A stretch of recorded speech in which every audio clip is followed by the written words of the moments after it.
هو الذي أنزل السكينة في قلوب المؤمنين ليزدادوا إيمانا مع إيمانهم ولله جنود السماوات والأرض وكان الله عليما حكيما.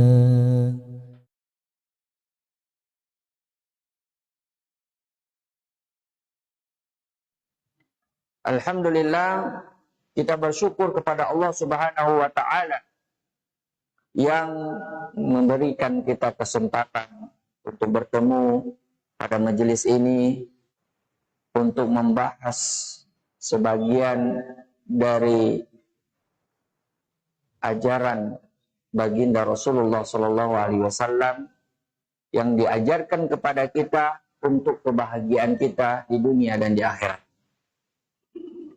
Pembicaraan kita pada pertemuan kali ini berkaitan dengan kebahagiaan yang hakiki. Kalau kita ditanya, sebetulnya apa yang kita cari hidup di dunia ini? Kira-kira apa jawabannya? Kalau ada yang bertanya kepada kita, apa sih sebenarnya yang kita cari hidup di dunia ini? Jawabannya, kebahagiaan. Tidak ada yang lain. Siapapun dia, apapun latar belakangnya, apapun profesi dan pekerjaannya, yang dia cari adalah apa? Kebahagiaan. Hanya saja, setiap orang itu berbeda-beda caranya dalam mencari dan mendapatkan kebahagiaan. Ini yang perlu kita bahas. Bagaimana cara Islam menuntun kita untuk memperoleh ini kebahagiaan. Ini yang perlu kita tahu. Sebab banyak orang yang kadang keliru dalam memahami makna kebahagiaan dan akhirnya juga keliru dia dalam menempuh jalannya. Sebagian orang menyangka bahwa kebahagiaan itu terletak pada harta. Sehingga dia bekerja siang malam, banting tulang, tidak kenal capek, untuk mengumpulkan yang namanya harta. Tapi pertanyaannya, apakah kalau kita memiliki harta yang melimpah, hidup kita pasti akan bahagia? Jawabannya tidak. Kita saksikan banyak juga orang yang bergelimang harta hidupnya, tapi ternyata hatinya tidak bahagia. Nah, memang Allah tidak letakkan kebahagiaan pada harta. Andaikan kebahagiaan itu diletakkan pada harta, tentulah Korun adalah manusia yang paling berbahagia hidupnya. Korun, tahu Korun? Korun itu orang yang tidak pernah tercatat dalam sejarah lebih kaya darinya siapapun. Baik sebelum maupun yang sesudahnya. Sampai disebutkan dalam Al-Quran, hartanya itu kunci gudangnya dipegang oleh 40 orang yang kuat. Saking kayanya itu kunci gudangnya saja. Tapi Allah menenggelamkan Korun beserta hartanya ke dalam bumi. Karena dia justru kufur gara-gara hartanya. Tidak nikmat hidupnya. Karena tidak ada kepuasan dalam hatinya. Semakin diminum, semakin haus. Itulah gambaran orang yang tidak bahagia dengan hartanya. Sama dengan jabatan. Sebagian orang menyangka bahwa kebahagiaan itu terletak pada jabatan yang tinggi dan status sosial di tengah masyarakat. Tapi apakah itu betul? Jawabannya juga tidak. Allah tidak meletakkan kebahagiaan pada status sosial. Seandainya kebahagiaan itu terletak pada jabatan, kekuasaan, dan status sosial yang tinggi, maka pasti Fir'aun adalah manusia yang paling berbahagia hidupnya. Fir'aun itu menguasai Mesir, luar biasa kekuasaannya. Tidak ada yang berani sama dia. Dan Allah kasih dia kekuasaan yang luar biasa. Disebutkan dalam sejarah Fir'aun itu cuma 2 kali sakitnya. Dan dia berusia ratusan tahun. Saking luar biasanya dia punya kekuasaan, sampai-sampai dia mengatakan dirinya Tuhan. Disebutkan dalam surat An-Nazi'at, Ana Rabbukumul A'la. Saya Tuhanmu yang paling tinggi. Ini menunjukkan luar biasanya kekuasaannya sampai dia lupa diri. Sampai dia mengklaim dirinya Tuhan. Tapi toh akhirnya justru kekuasaan inilah yang menyebabkan Fir'aun tidak bahagia hidupnya. Dia takut hilang kekuasaannya. Akhirnya dia kufur terhadap Nabi Musa dan kenabiannya, dan pada akhirnya Allah tenggelamkan Fir'aun dan bala tentaranya. Allah tenggelamkan ke dalam lautan dia beserta kekuasaannya. Baik, ini gambaran. Kalau kita mencari kekuasaan, kalau kita mencari kebahagiaan, bukan sesuai dengan jalan yang telah Allah tentukan. Nah ini dia. Makanya kita sebagai umat muslim, alhamdulillah, di dalam agama kita ada panduan, ada tuntunan dalam mendapatkan kebahagiaan ini. Maka mari kita lihat, bagaimana sih kebahagiaan yang hakiki sebenarnya. Kebahagiaan yang hakiki itu terletak pada hati. Hati yang tenang akan bahagia hidupnya, meskipun dia tidak bergelimang harta, meskipun hidupnya sederhana, meskipun dia tidak memiliki jabatan, tapi hatinya tenang, hidupnya tentram, maka dia akan bahagia. Makanya Allah mengatakan dalam Al-Quran, ala bizikrillahi tatmainnul qulub. Hanya dengan mengingat Allah, hati itu akan tenang. Tenangnya hati itu ada sebabnya. Di antara sebabnya adalah dengan ingat Allah. Ingat Allah, hati akan tenang. Kalau hati tenang, maka hidupnya akan bahagia. Sebaliknya, ketika dia lupa dengan Allah, hatinya akan gelisah.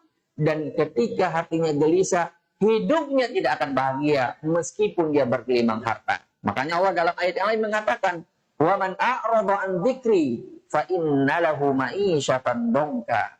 Siapa yang berpaling dari zikir kepada aku, maka aku berikan dia penghidupan yang sempit. Penghidupan yang sempit artinya dia tidak akan merasakan kebahagiaan di dalam hidupnya. Baik. Kita lihat jalan atau cara-cara mendapatkan kebahagiaan yang disebutkan oleh para ulama kita. Cara yang pertama yaitu dengan mentaati Allah dan Rasulnya. Allah jadikan kebahagiaan itu terletak pada mentaati Allah dan Rasulnya. Itu kebahagiaan. Bukankah kita ini diciptakan oleh Allah untuk apa? Untuk apa kita diciptakan? Untuk beribadah.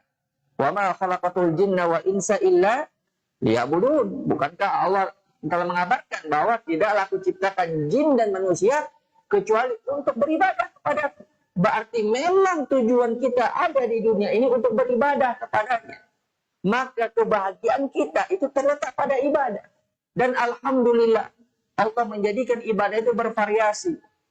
Sehingga kita tidak bosan melakukan. Ada ibadah yang sifatnya rutinitas harian. Ada yang pekanan.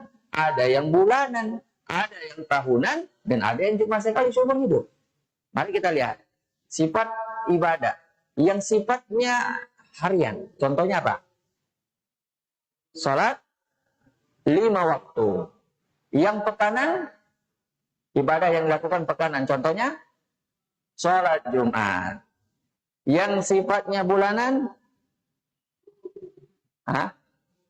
puasa putih, ya, ayyamul bid, yaitu puasa 3 hari setiap bulannya, 13, 14, 15.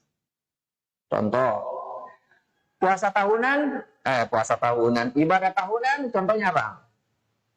Puasa Ramadan, Idul Fitri, zakat harta, loh. Zakat harta itu sekali setahun, jangan dibalik, nanti zakat hartanya sekali sebulan, itu bukan zakat harta namanya, pajak harta.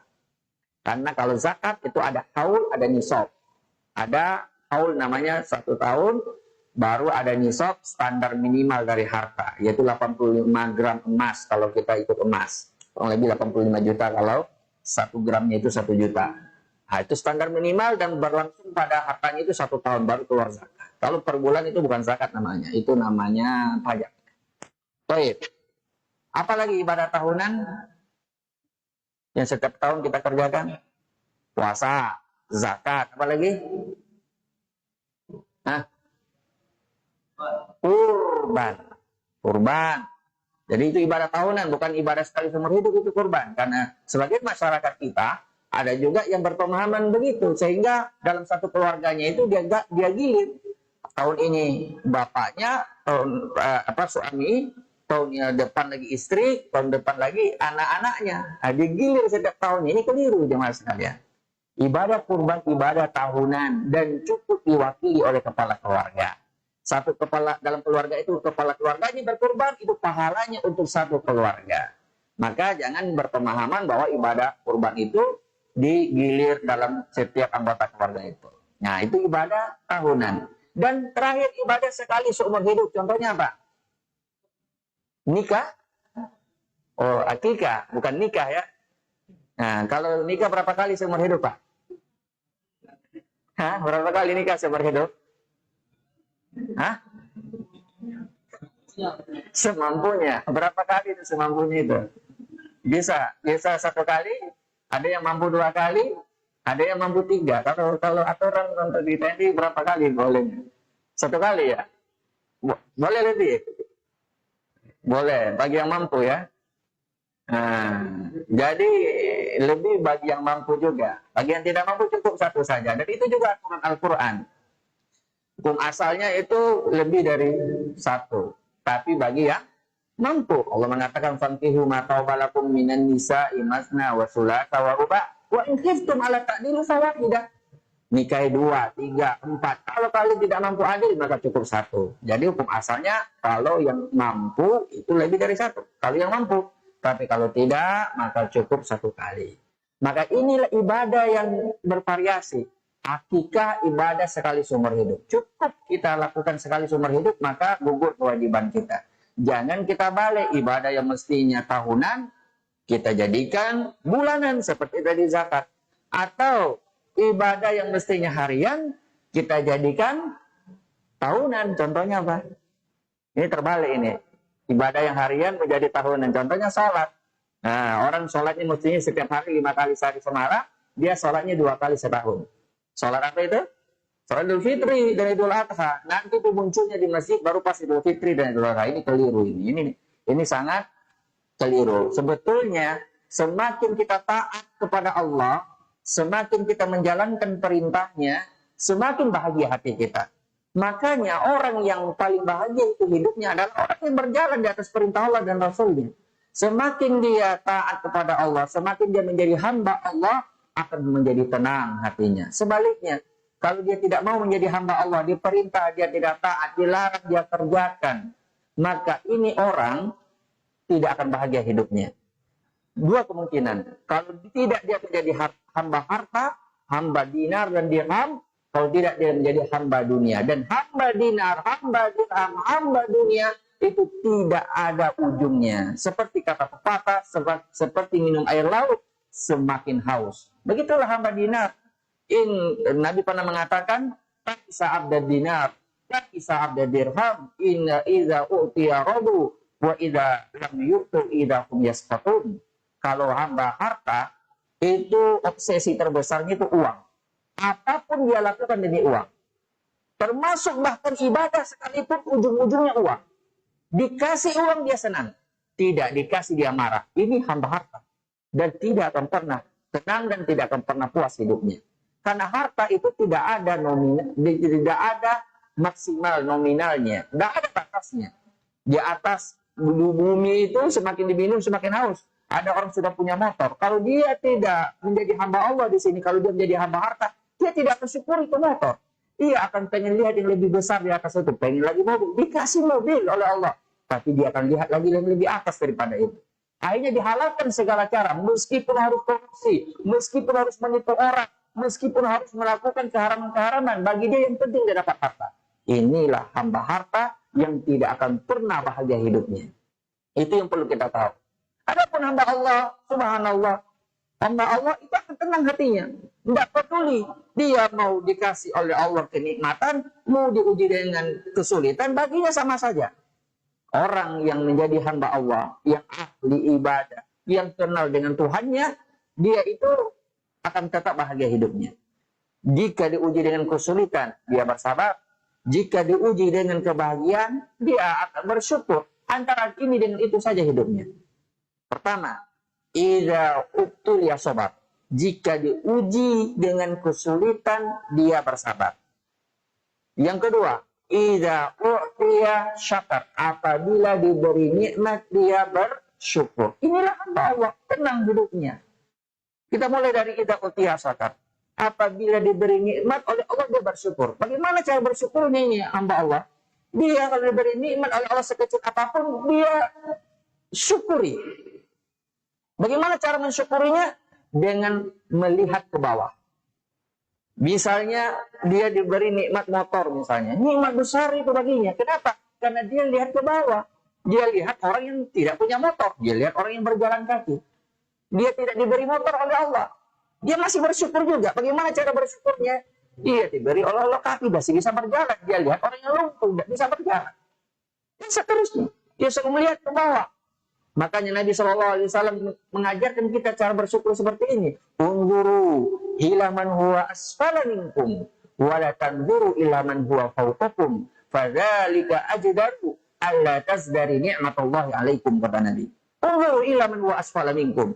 Lihatlah ke bawah orang ya dari sisi nikmat dari kalian. Lihatlah ke bawah. Wa la tanzuru ila man huwa fawqakum. Jangan kalian melihat ke atas. Karena dengan demikian kalian lebih menghargai nikmat Allah kepada kalian. Itu Nabi yang mengatakan. Jadi ketika kita melihat ke bawah, kita akan merasakan sekecil apapun itu nikmat, terasa besar itu nikmat. Karena Allah memilih kita untuk diberi nikmat. Masih banyak saudara kita di luar sana yang Allah tidak kasih itu nikmat. Jadi dia bersyukur terhadap nikmat itu. Wala tanzuru ila man huwa fawqakum. Karena manusia kalau melihat ke atas tidak ada puasnya. Kata Nabi di hadis yang lain, apabila manusia diberi oleh Allah satu lembak emas, apakah dia sudah puas? Kira-kira kalau ada bapak-bapak di sini, para hadirin, dikasih satu petak emas, isinya di dalam situ emas semua. Sudah puas atau belum? Saya kira belum. Pengen yang kedua. Betul. Kalau ditawarin kedua mau apa tidak? Kalau ada yang misalnya kita dikasih satu peta emas, isinya emas semua, ditawarin lagi yang kedua, masih mau atau tidak? Kira-kira masih mau atau tidak? Berpikir. Tapi halal Pak, halal. Bukan dengan cara-cara yang lain. Kira-kira ditawar satu lembar emas lagi, pasti mau. Berarti belum puas namanya. Ya kalau manusia masalah harta tidak ada puasnya. Dikasih lembar yang ketiga kata Nabi, dia masih pengen lagi yang keempat. Inilah sifat tabiat karakter manusia. Tidak ada yang namanya puas. Kalau kita mengikuti yang namanya kepuasan. Maka kata Nabi, hanya tanah yang mampu memenuhi kepuasan manusia. Yaitu mati baru hilang tamaknya. Maka kalau kita perturutkan ini tidak ada puasnya kita. Maka cukuplah kita dengan rezeki yang halal, kemudian yang berkah, kemudian ya yang didapat dengan cara yang baik, maka inilah yang memberi kita kebahagiaan. Makanya ada kaidah disebutkan oleh ulama kita, ar-rizqu bi barakatihi la bi kasratihi wa adadihi. Rezeki itu dilihat dari keberkahannya, bukan dengan kasrah dan adatnya atau dengan banyak nominalnya ataupun jumlahnya. Miliaran triliunan itu kalau tidak berkah, tidak dinikmati, dia akan menjadi bumerang, dia menjadi azab dan siksaan bagi pemiliknya. Kenapa? Karena tidak berkah, mungkin caranya didapat dengan cara tidak halal. Tapi kalau rezeki yang berkah, meskipun nominalnya tidak besar, dia akan menjadi kebahagiaan bagi pemiliknya. Datang perintah zakat, dia zakat. Kenapa? Berkah, rezekinya halal. Datang perintah kurban, tidak berat hatinya untuk kurban, halal. Tapi kalau rezeki yang haram, biar miliaran dia punya uang, datang perintah kurban, berat sekali hatinya. Ada berapa di harga sapi kalau untuk ukuran hartanya yang miliaran itu? Tidak ada bandingan, tapi berat hatinya. Kenapa? Karena hartanya tidak halal. Harta yang tidak halal itu membuat orang berat melakukan ketaatan. Datang perintah zakat, keluar nisab zakat 2,5%, kalau kita tahu, aduh, keluar lagi perintah zakat. Berat yang keluarkan itu uang zakat itu. Kenapa? Karena tidak halal. Makanya kita cari keberkahan, karena pada keberkahan itu ada kebahagiaan. Inilah kebahagiaan yang hakiki sebenarnya. Bukankah harta yang kita miliki itu sebetulnya yang milik kita, apa yang kita makan, apa yang kita pakai, dan apa yang kita sedekahkan, itu yang milik kita. Selebihnya itu kita tinggalkan. Itu menjadi rebutan ahli waris kita, bukan milik kita. Tapi di hari kiamat kita yang mempertanggungjawabkan itu harta, karena kata Nabi SAW, lan tazulu qadamal abdu hatta tus'al an arba. Tidak akan bergeser kaki seorang hamba nanti di hari kiamat sampai ditanya dia 4 perkara. Salah satunya adalah masalah harta. Dan ini yang paling berat pertanyaan di antara 4 pertanyaan. Kalau untuk khusus harta ada 2 pertanyaan. Pertanyaan pertama adalah min aina tasab. Dari mana itu harta dia dapat? Caranya halal atau tidak? Ada KKN tidak? Ada kezoliman, menipu atau sebagainya tidak? Dihisap itu sedetail-detailnya. Dari mana dia dapat? Kemudian tidak cukup itu pertanyaan. Ada pertanyaan kedua lagi. Kalau katakan itu harta halal. Ila ina amfak. Kemana dia habiskan itu harta? Berat pertanyaan masalah harta. Makanya orang kaya itu terlambat masuk surganya daripada orang miskin 500 tahun. Disebutkan di dalam hadis. Bahwa orang kayanya muhajirin itu belakangan masuk surganya 500 tahun daripada orang fakirnya muhajirin. Jadi karena saking lamanya itu dihisap itu masalah harta, sehingga mereka telat masuk surganya. Makanya jangan kita merasa orang berharta itu adalah orang yang bahagia. Kalau dia melaksanakannya untuk perintah Allah dan untuk ibadah, dia jadi hamba Allah, di situ bahagia hidupnya. Di akhirat ringan hisapnya. Tapi kalau dia menjadi hamba harta, maka dia akan sengsara hidupnya. Itu yang pertama. Jadi cara kita untuk bahagia adalah dengan menjadi hamba Allah, dengan menjalankan perintahnya, menjauhi larangannya. Semakin kita dekat dengan agamanya, memperhatikan batasan-batasan agamanya, maka disitulah letak kebahagiaan kita. Itu.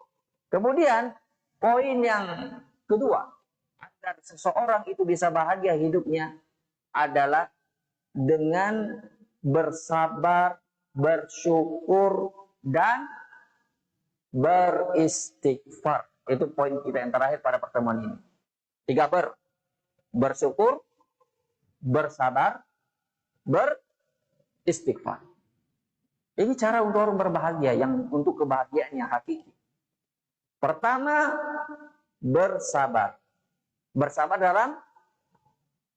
dalam apa?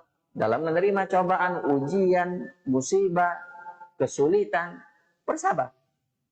Dan ulama membagi sabar menjadi 3. Sabar dalam ketaatan, sabar dalam menjauhi kemaksiatan, sabar terhadap takdir Allah yang tidak disenangi. Itu sabar. Sabar dalam ketaatan. Semua ketaatan ini berat bagi hawa nafsu kita. Subuh-subuh harus bangun, sholat subuh. Padahal tadi malam mungkin banyak pekerjaan yang kita kerjakan. Nanti pulang kerja capek, waktu sholat asar sudah masuk, harus sholat asar. Berat bagi nafsu kita. Tapi kalau kita sabar, maka kita akan masuk surga. Makanya Nabi mengatakan dalam hadis, huffatil jannatu bil makarih wa huffatin nar bisyahawat. Surga itu dikelilingi oleh hal-hal yang dibenci oleh nafsu. Neraka itu dikelilingi oleh hal-hal yang disenangi oleh nafsu. Nabi yang mengatakan, huffatil jannatu bil makarih. Maka semua hal-hal yang sifatnya perintah itu dibenci oleh nafsu kita. Tapi kita lawan. Kita masuk waktu sholat kita sholat, datang waktu zakat kita zakat, datang waktu kurban kita kurban. Padahal itu nafsu kita tidak senang itu. Tapi kita lawan. Maka disitulah surga. Sebaliknya, yang enak-enak menurut nafsu, itulah yang disenangi oleh nafsu, itulah neraka. Makanya kenapa orang suka pada zina?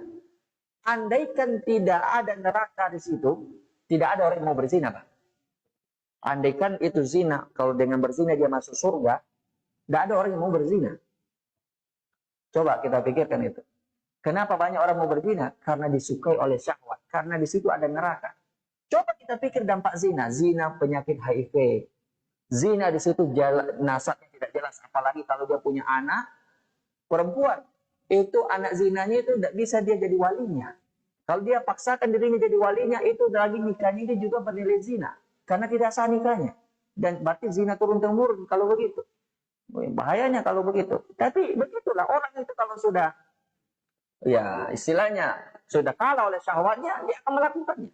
Tapi coba, siapa yang berzina masuk surga? Nggak ada yang mau. Kenapa? Karena tidak ada lagi syahwat di situ. Syahwat tidak menghiasinya sudah.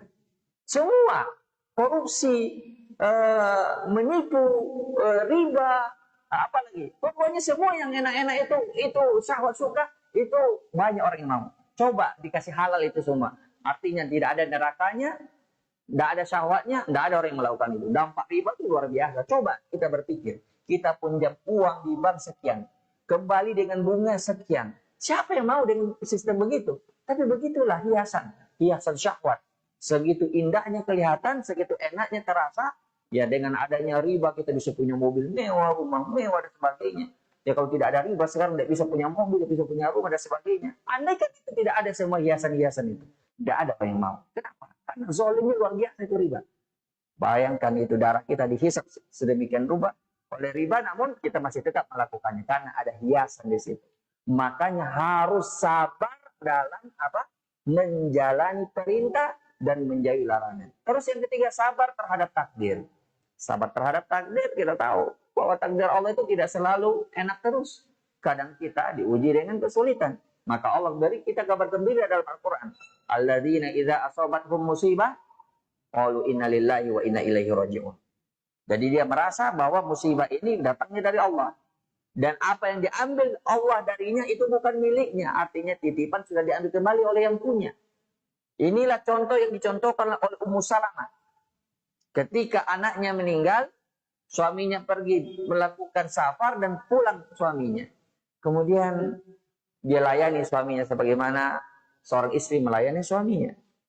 Kemudian dia setelah selesai layani suaminya, dia tanya suaminya, "Wahai suamiku, bagaimana menurut pendapat? Kalau tetangga kita menitipkan barang, lalu dia ambil kembali itu barang yang dia titip, bolehkah kita marah sama dia?" Apa yang bilang suaminya? Tidak boleh, itu kan punyanya dia. Ngapain kita marah? Itu kan barang titipan dia yang punya. Terus apa dia bilang Ummu Salamah? Dia senyum. Ya, kalau begitu, tidak boleh dong kita marah kalau anak kita diambil. Bagaimana maksudmu? Anak kita sudah diambil oleh yang punya. Anak kita meninggal. Akhirnya suaminya kaget juga ternyata. Akhirnya dikabarkan berita ini kepada Nabi apa yang terjadi pada malam itu. Dan Nabi mengabarkan bahwa Allah senang dengan istrimu, dengan sikap istrimu. Sehingga Allah mengganti itu anaknya yang meninggal satu itu dengan 9 semuanya penghafal Al-Quran. 9 orang itu diganti oleh Allah. Semuanya penghafal Al-Quran. Itulah kalau kita sabar terhadap musibah. Caranya bagaimana? Gak gampang itu sabar. Bayangkan ini tabiat kita suka terhadap harta kita, jabatan kita, anak kita, kesehatan kita. Itu semua itu kesenangan kita. Tiba-tiba diambil. Tidak gampang itu sabar. Tapi caranya bagaimana? Kita yakini bahwa itu hanyalah titipan Allah sementara. Dan Allah mengambil kapanpun dia mau. Maka caranya adalah kita jangan taruh dunia di tangan. Jangan taruh dunia di hati. Taruhlah di tangan. Boleh luka-luka sedikit, tapi cepat sembuhnya. Tapi kalau di hati, di hati itu lama baru sembuh. Maka dari itulah sabar itu adalah amalan yang berat, tapi bisa dilakukan. Bukan tidak bisa dilakukan. Caranya bagaimana? Yaitu tadi.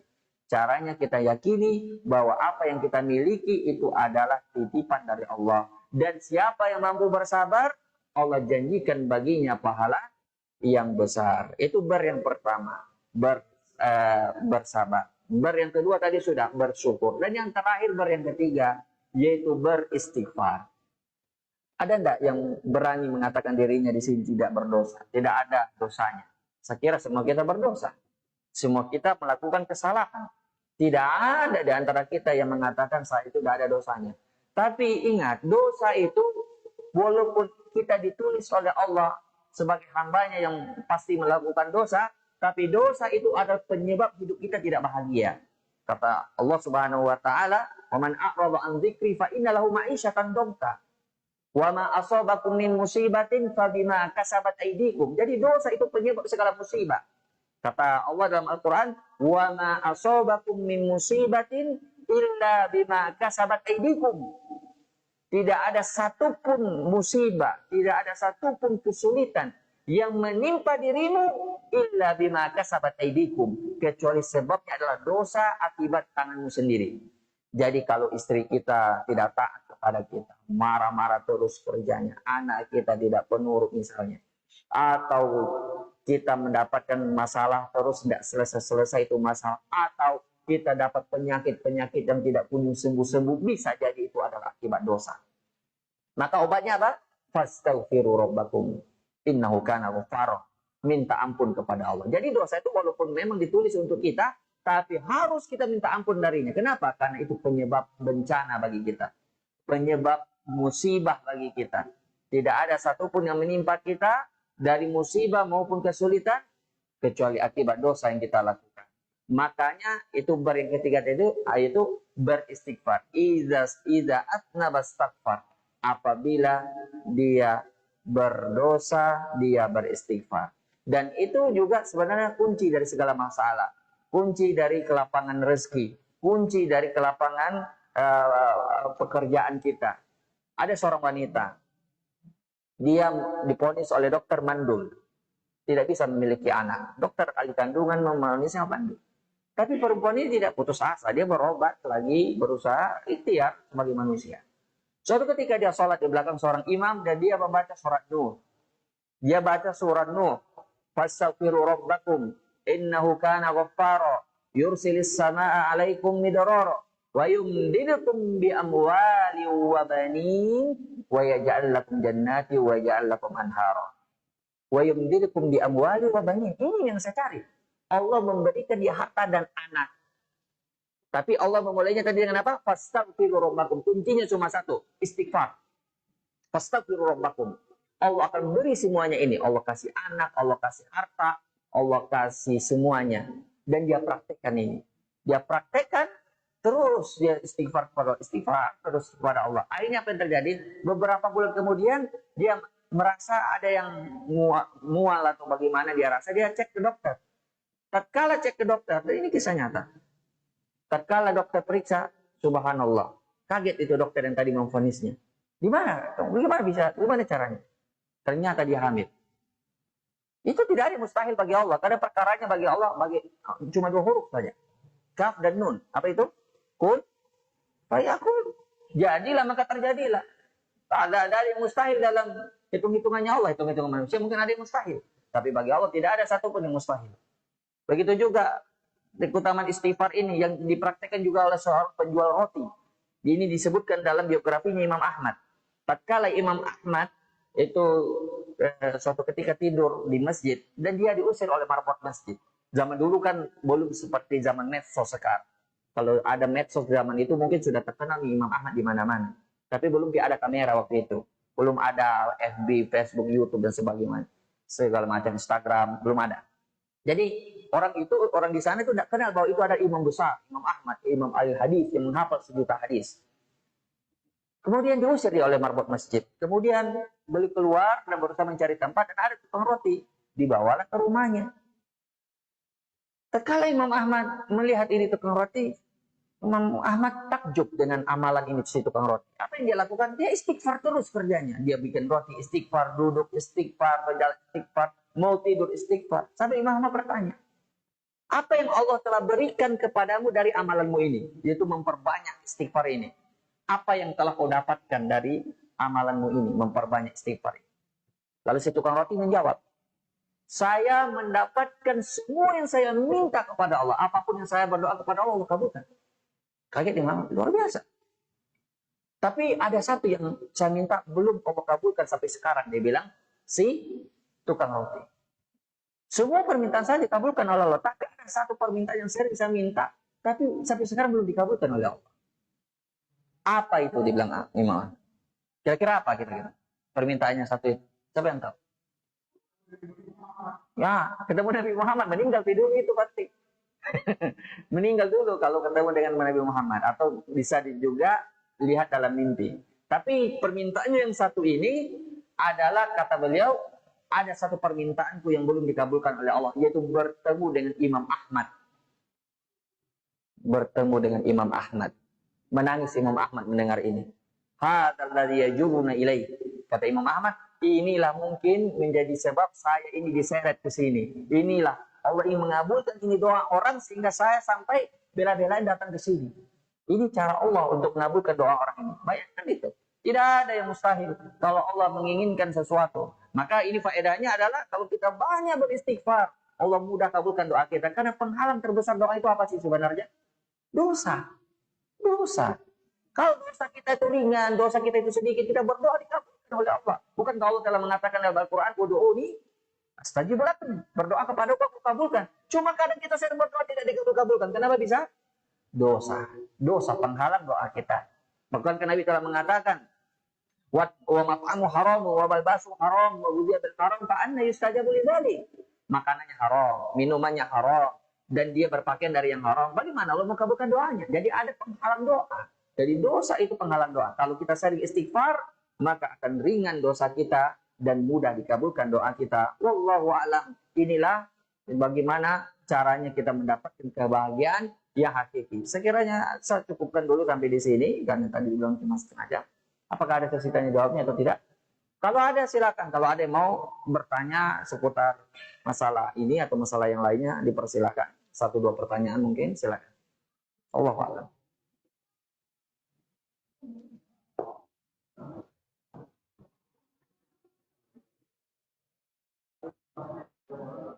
Assalamualaikum warahmatullahi wabarakatuh.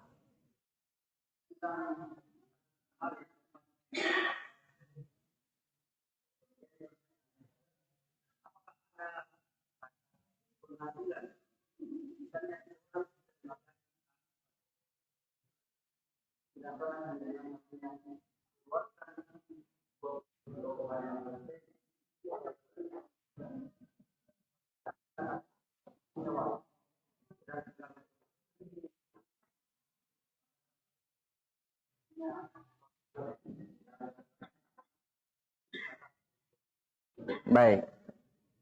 Apakah ada yang namanya zakat sila, zakat profesi? Yang ada itu bukan zakat profesi, tapi profesi ada.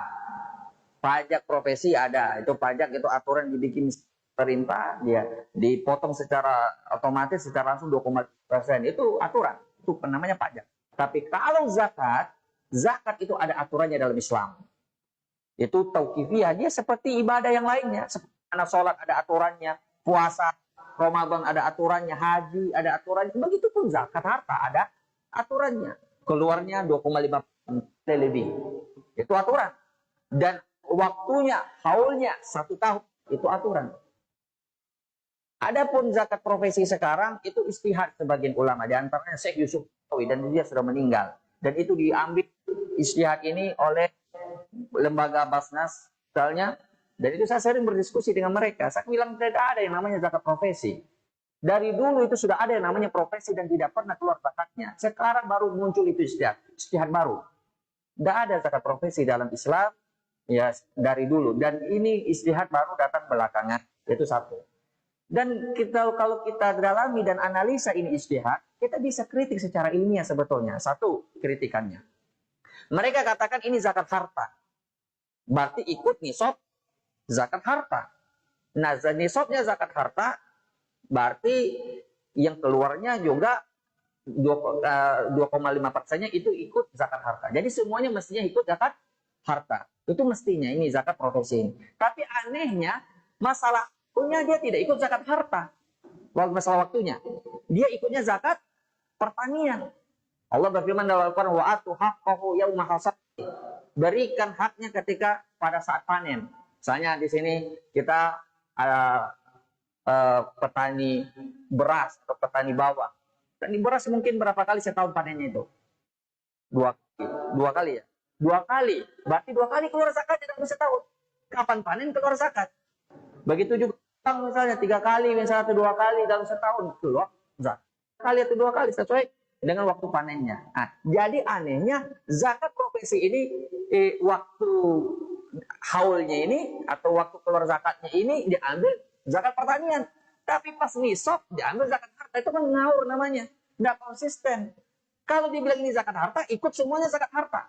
Kalau dibilang ini zakat pertanian, ikut juga nisabnya zakat pertanian. 10% sampai 20%. Hujan atau 20% dengan biaya sendiri. Nah, itu zakat pertanian. Ini diantar kritikan ulama. Ini bukan saya kritik, jangan dibilang saya lebih hebat daripada mereka. Tidak. Ini sudah dibicarakan oleh para ulama-ulama kita yang lain. Jadi sebetulnya ini ijtihad. Kita berbaik sangka, boleh jadi ijtihad ini ada ijtihad yang keliru dan jelas sekali kelirunya. Maka kalau kita bilang zakat profesi itu wajib, itu kasihan yang cuma punya gaji sekian. Katakan berapa gaji di sini? Katakan rata-rata 5 juta. 5 juta untuk hidup di Makassar cukup nggak kira-kira? Apalagi yang memiliki anak. Justru mereka yang mestinya dapat zakat, bukan mereka yang mengeluarkan zakat, mereka yang mesti dikasih zakat. Karena mereka ini tidak cukup, ini uang 5 juta dipotong lagi 25%. Belum lagi bayar cicilan ini, cicilan itu, anak sekolah, maka uang segitu tidak cukup. Nah, bagaimana diwajibkan mengeluarkan zakat? Zakat itu untuk orang yang mampu. Makanya Nabi mengatakan kepada Mu'adz bin Jabal ketika mengutus beliau ke negeri Yaman, ya nih, tukhad min aghniyaihim. Zakat itu diambil dari orang kaya mereka, wa turaddu ala fuqaraihim, dan diberikan kepada orang fakir mereka. Itu zakat.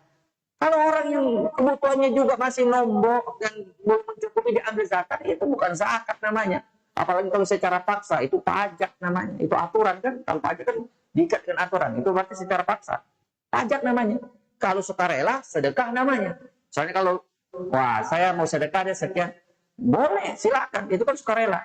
Tapi tidak ada aturan 2,5% yang namanya sedekah semaunya orang. Mau 100.000, 50.000, sejuta, atau seluruh gajinya, atau urusannya dia. Sedekah sifatnya tidak ada aturannya. Maka kesimpulannya tidak ada yang namanya zakat profesi. Wallahu a'lam.